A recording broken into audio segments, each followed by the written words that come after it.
wind waves north 5 feet at 6.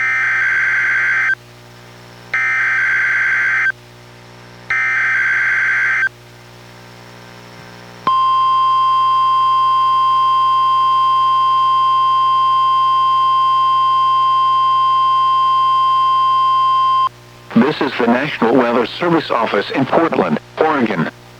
The preceding was a test of NWR weather radio's warning alarm. Tests of these receivers are normally conducted every Wednesday between 11 a.m. and noon.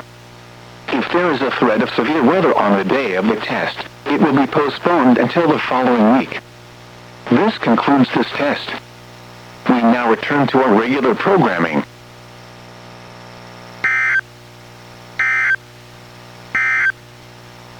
Coastal marine forecast for the waters from Cape